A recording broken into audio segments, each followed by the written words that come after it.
11th की physics में starting से लेकर अब तक हमने rectilinear motion, projectile motion, relative motion, Newton's law of motion, circular motion, rotational motion, हमने बहुत टाइप के मोशंस की बात की है। उसी फेज में, उसी कड़ी में एक और मोशन आता है आपका periodic motion. Simple harmonic motion अभी आएगा थोड़ी देर में, अभी पीरियोडिक मोशन। पीरियोडिक मोशन है कि अगर एक पार्टिकल अपनी पोजीशन, वेलोसिटी और एक्सेलरेशन, वेलोसिटी की बात हो रही है, स्पीड की नहीं, ध्यान देने वाली बात। पोजीशन, वेलोसिटी और एक्सेलरेशन किसी एक फिक्स टाइम इंटरवल के बाद रिपीट करे, then that particle is said to be doing periodic motion.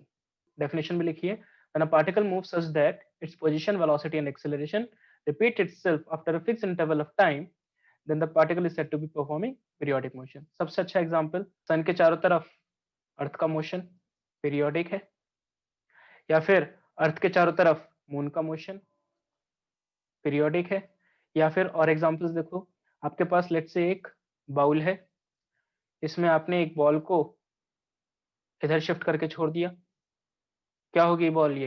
बार-बार इधर गई, फिर वापस आएगी, फिर इधर जाएगी, फिर वापस आएगी and so on and so fourth. कैसा मोशन हो गया? पीरियोडिक। और क्या ले सकते हो? पेंडुलम। पेंडुलम है आपके पास लेट्स से, इसको आपने किसी थीटा एंगल पे लाके छोड़ दिया, क्या करेगा? टू एंड फ्रो मोशन करता रहेगा। कैसा मोशन है ये भी? पीरियोडिक है। या फिर और एग्जांपल ले सकते हो, एक स्प्रिंग मास सिस्टम। आपको याद होगा वर्क पावर एनर्जी से कि अगर हम इसको एक्सटेंड या कंप्रेस करके छोड़ते हैं, मैं यहाँ पर लेकर आ गया, लेट से एक्सटेंड कर दिया मैंने इस मास को, ठीक है, एक्स, मैंने इसका एक्सटेंशन दे दिया स्प्रिंग का, तो क्या होगा? ये वापस से अपनी मीन पोजीशन पे जाएगा, ये मीन पोजीशन इसकी, राइट, मीन पोजीशन पे जाएगा, मीन पोजीशन के बाद लेकिन इनर्शिया आ जाएगा, तो ये वापस से कंप्रेस करेगा। कितना कंप्रेस करता था? एक्स ही कंप्रेस करेगा वापस से, फिर से वापस अपनी नेचुरल लेंथ पर आएगा, मीन पोजीशन पे आएगा, फिर उसके बाद आगे जाएगा and to and fro motion ये करता रहेगा। तो कैसा मोशन है ये भी? Periodic motion. और देखो, लेट्स से एक बॉल आपने ऊपर से ड्रॉप करी किसी भी हाइट h से, और यहाँ पर e की वैल्यू 1 है, कोफिशिएंट ऑफ सब्स्टिट्यूशन 1 है, क्या होगा? बॉल नीचे आएगी, टप्पा खाएगी, वापस से सेम हाइट तक पहुंचेगी, फिर टप नीचे आएगी, टप्पा खाएगी, सेम हाइट तक पहुंचेगी। क्या अपनी पोजीशन, एक्सेलरेशन और वेलोसिटी एक फिक्स इंटरवल ऑफ टाइम के बाद रिपीट कर रही है बॉल ये? बिल्कुल कर रही है। तो हमारे पास क्या आ जाएगा वापस से? ये periodic motion. But periodic motion को एज सच पूरा ढंग से स्टडी करना कंप्लीटली इज डिफिकल्ट, तो हम इसका एक छोटा सा सबसेक्शन लेते हैं। क्या? Oscillatory motion. ऑसिलेटरी मोशन क्या है? देखो, जब कोई ऑब्जेक्ट किसी एक फिक्स पॉइंट के about to and fro motion करे, then that motion is known as oscillatory motion. जैसे कि क्या एग्जांपल? कटोरी में आपने बॉल छोड़ दी है, मार्बल रख दिया, उसको आपने मोशन कराया, तो वो ऑब्वियस सी बात है इसी फिक्स पॉइंट के अबाउट क्या करेगी? टू एंड फ्रो मोशन होगा। तो एक ऐसा है, ऑसिलेटरी मोशन है, करेक्ट। किसी फिक्स पॉइंट के बाद टू एंड फ्रो मोशन होना जरूरी है, तो ही ऑसिलेटरी होगा। पेंडुलम है, इसका मोशन भी ऑसिलेटरी है, क्योंकि मीन पोजीशन के अबाउट ऑसिलेट करेगा। स्प्रिंग मास सिस्टम है, ये भी ऑसिलेटरी होगा, क्योंकि अपनी मीन पोजीशन के about to and fro motion कर रहा है, करेक्ट। अच्छा, एक बॉल को आपने ऊपर से ड्रॉप किया किसी एच हाइट से, क्या ये ऑसिलेटरी है? नहीं, ये ऑसिलेटरी नहीं है। क्यों नहीं है? क्यों नहीं है? क्यों नहीं है? क्योंकि किसी फिक्स पॉइंट के अबाउट टू एंड फ्रो नहीं कर रहा। यहाँ पे किसी पॉइंट के अबाउट थोड़ी कर रहा है मोशन, ये तो बॉल नीचे आई, टकराई, ई की वैल्यू 1 थी, वापस से ऊपर चली गई। किसी पॉइंट के about to and fro motion नहीं हुआ, and that's why this is not oscillatory. ये सारे एग्जांपल्स जो ऑसिलेटरी हैं, वो हमने पीरियोडिक में भी देखे थे। और फोर्थ एग्जांपल पीरियोडिक है बट ऑसिलेटरी नहीं है, तो क्या मैं ये कह सकता हूं कि सारे पीरियोडिक मोशन ऑसिलेटरी नहीं होते? पहली बात कि पीरियोडिक का मतलब, अगर कोई मोशन पीरियोडिक है तो वो ऑसिलेटरी हो जरूरी नहीं है। सेकंड बात, लेकिन जो जो ऑसिलेटरी था क्या वो पीरियोडिक था? डेफिनेट सी बात है, यहाँ पर जो ऑसिलेटरी हमने देखा वो पीरियोडिक था। पीरियोडिक में भी एग्जांपल्स हमने लिया, बट ऐसा भी जरूरी नहीं है। ऑसिलेटरी होना is not the guarantee of periodic. हाँ, मोस्ट ऑफ द टाइम्स आपके सिलेबस में, आपके क्वेश्चंस में जो आएंगे उसमें ऐसा होगा कि पीरियोडिक होगा। बट एक चीज बताओ कि ये पेंडुलम जो है, सेकंड केस देखो, पेंडुलम है, क्या ये थोड़ी देर बाद रुक जाता है इन प्रैक्टिकल लाइफ? आपने एक बाउल के अंदर एक कंचे को, एक मार्बल को टू एंड फ्रो मोशन कराया, पहले एग्जांपल की बात कर रहे हैं, क्या थोड़ी देर के बाद मार्बल वापस से अपनी मीन पोजीशन पे आके सेटल हो जाएगा? राइट। थर्ड केस देखो, क्या स्प्रिंग मास सिस्टम में भी थोड़े टाइम के बाद अपनी सारी एनर्जी लूज करके मीन पोजीशन पे आके रुक जाएगा? ऐसा क्यों हो रहा है? Because of energy loss. तो अगर एनर्जी लॉस हो रहा है तब वो पीरियोडिक हो भी सकता है और नहीं भी। बट अगर एनर्जी लॉस नहीं हो रहा है, केवल कंजर्वेटिव फोर्सेस लग रहे हैं। कंजर्वेटिव फोर्सेस का क्या मतलब है कि उस पर कोई भी एनर्जी लॉस करवाने वाले फोर्सेस नहीं लग रहे हैं, केवल एनर्जी कंजर्व करने वाले फोर्सेस लग रहे हैं। तो कंजर्वेटिव फोर्सेस अगर केवल एक्ट कर रहे हैं, एनर्जी लॉस नहीं हो रही है, तब हम कह सकते हैं कि हाँ, ये पीरियोडिक होगा। और अगर एनर्जी कंजर्व नहीं है, देन इट मे और मे नॉट बी पीरियोडिक। तो हमारे पास 3 पॉइंट्स आ गए। All periodic motions are not oscillatory, and if energy is conserved, oscillatory motion periodic होते हैं। If energy is not conserved, oscillatory motion may not be periodic. ये बात हुई ऑसिलेटरी मोशन की थ्योरी की। मैथ्स में इसको कैसे रिप्रेजेंट करते हैं, मैथमेटिकल फॉर्म क्या है? तो मैथमेटिकल फॉर्म देखो, F is equal to minus k x to the power n। ये इंपॉर्टेंट है। ये इक्वेशन है किसकी? ऑसिलेटरी मोशन की। अभी इसमें आपको समझाता हूं कि F, K और N क्या है। F restoring force. Restoring force का क्या मतलब है अभी समझ में आएगा। माइनस डायरेक्शन बताता है जनरली, माइनस है ना, डायरेक्शन ही बता रहा है यहाँ पर। K any constant, any constant. ध्यान देना, बहुत सारे क्वेश्चंस अभी हमारे सामने आने वाले हैं जिसमें स्प्रिंग आएगी, और स्प्रिंग कांस्टेंट भी हम के से रिप्रेजेंट करते हैं। स्प्रिंग कांस्टेंट का के और ये वाला के सेम नहीं है। ये क्या है? ये के कौन सा है? ये है कोई भी आर्बिट्ररी कांस्टेंट।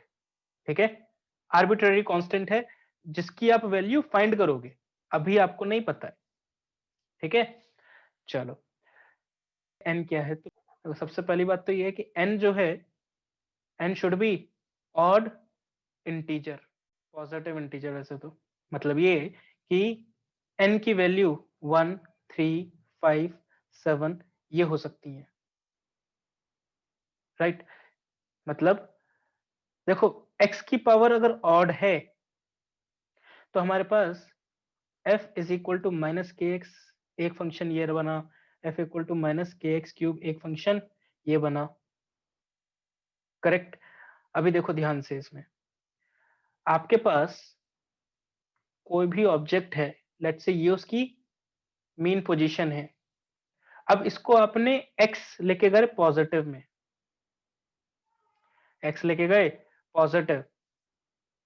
अभी फोर्स कहां लगना चाहिए भाई? आप x लेके गए पॉजिटिव में, तो अभी फोर्स कहां लगना चाहिए इस पर? डेफिनेट सी बात है, मीन पोजीशन से आगे की तरफ जाएगी बॉल, तो उस पर फोर्स लगना चाहिए पीछे की तरफ, तभी तो टू एंड फ्रो होगा। अगर फोर्स आगे की तरफ लगता तो क्या होता? बॉल आगे चली जाती, फिर पीरियोडिक होता ही नहीं, ऑसिलेटरी होता ही नहीं, है ना। सिमिलरली अगर ये बॉल पीछे आए, एक्स पीछे जाए, तो फोर्स कहां लगना चाहिए? आगे। तो फोर्स की डायरेक्शन एक्स के नेचर के अपोजिट होनी चाहिए। मतलब एक्स अगर पॉजिटिव है तो फोर्स की वैल्यू नेगेटिव होनी चाहिए, और एक्स अगर नेगेटिव है तो फोर्स की वैल्यू पॉजिटिव होनी चाहिए। करेक्ट। अब देखो, इसके अंदर हो रहा है क्या ऐसा? अगर एक्स पॉजिटिव है, फोर्स नेगेटिव हो गया। x नेगेटिव है, फोर्स पॉजिटिव हो गया, करेक्ट। सिमिलरली देखो kx क्यूब में x पॉजिटिव है, फोर्स नेगेटिव हो गया, और x नेगेटिव है तो फोर्स पॉजिटिव हो गया। यही चीज अगर इसमें करके देखो, F इक्वल टू के एक्स स्क्वायर माइनस का, x पॉजिटिव हो या नेगेटिव फर्क ही नहीं पड़ रहा, x के पॉजिटिव या नेगेटिव होने से कोई फर्क नहीं पड़ रहा, फोर्स ऑलवेज नेगेटिव रहा, which is not the property for oscillatory motion, right? तो आपको याद होना चाहिए, आपको पता होना चाहिए that F equal to minus kx की power n is the general equation for oscillatory motion. n should be odd integer. अभी एक चीज बाकी रह गई कि ये x क्या है, ठीक है। x के बारे में देखो, बहुत इंपॉर्टेंट बात है, कहां से मेजर करना है। x जो है, this is the distance from mean position. x is the distance from mean position. ये मीन पोजीशन का क्या मतलब है कि सपोज हम स्प्रिंग मास सिस्टम की बात करें,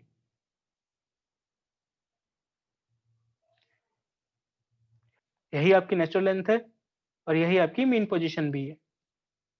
आप इसको यहां से किसी भी एक्स पर लेके जाओगे तो फोर्स क्या लगेगा, पीछे की तरफ के एक्स ही लगेगा, स्प्रिंग का स्प्रिंग कांस्टेंट के है, सही बात है। और इक्वेशन में भी F equal to minus k x में भी हम यही लिखेंगे।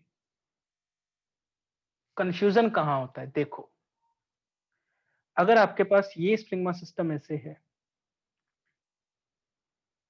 ये है इसकी नेचुरल लेंथ, ये हम जानते हैं कि इससे किसी डिस्टेंस नीचे, लेट से एक्स नॉट पर, ये आएगा आपका इक्विलिब्रियम पॉइंट, ये इक्विलिब्रियम पोजीशन है आपकी।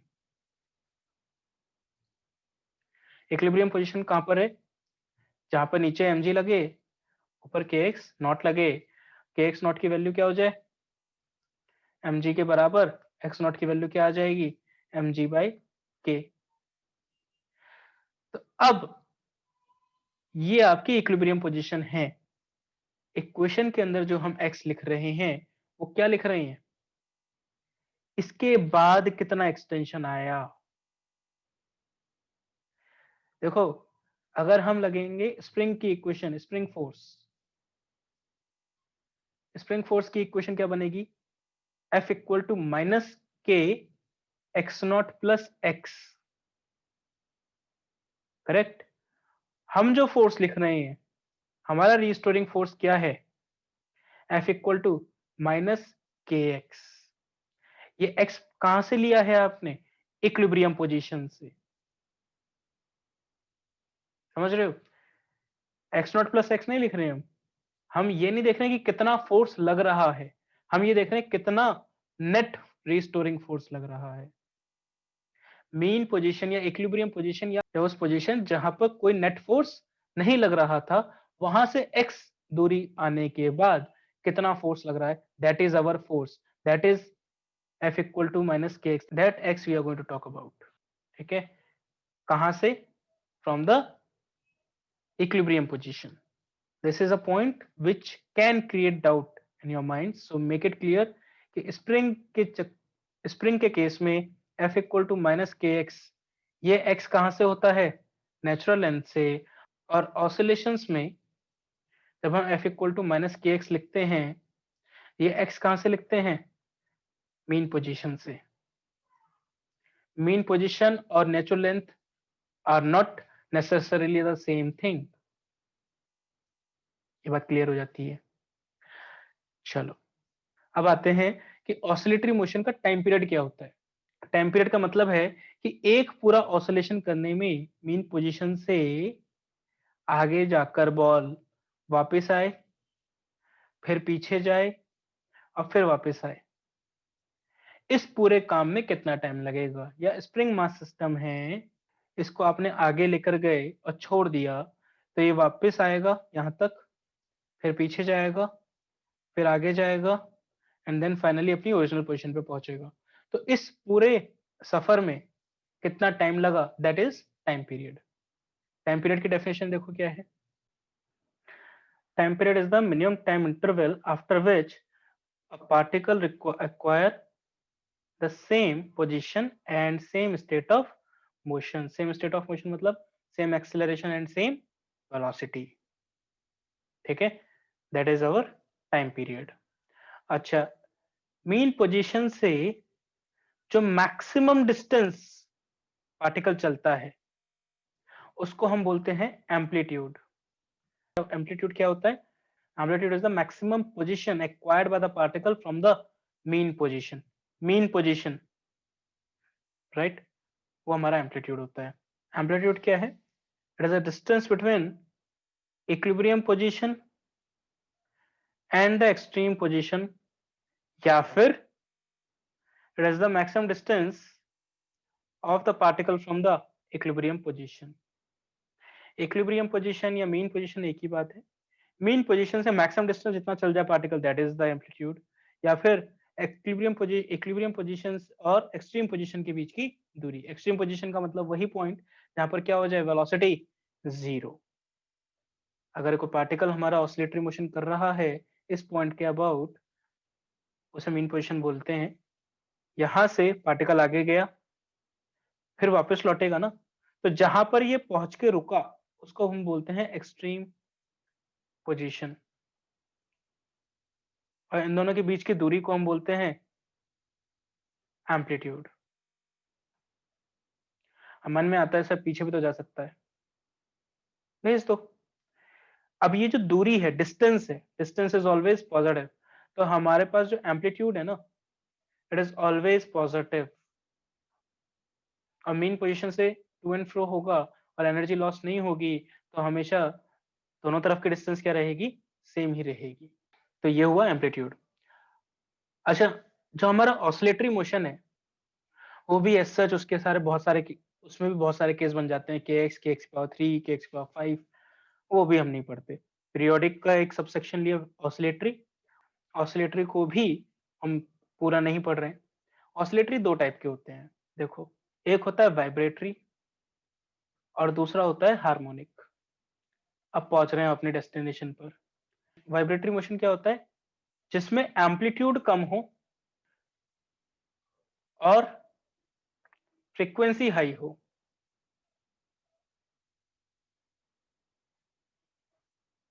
Frequency high. फ्रीक्वेंसी हाई का मतलब पार्टिकल है वो बहुत तेजी से, बहुत कम एम्पलीट्यूड का ऑसिलेटरी मोशन कर रहा है, बहुत तेजी से.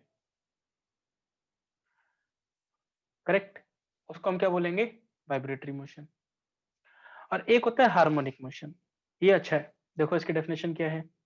When a particle moves such that its position, velocity and acceleration can be represented as a function of sine or cosine or their combination, then the particle is said to be in harmonic motion.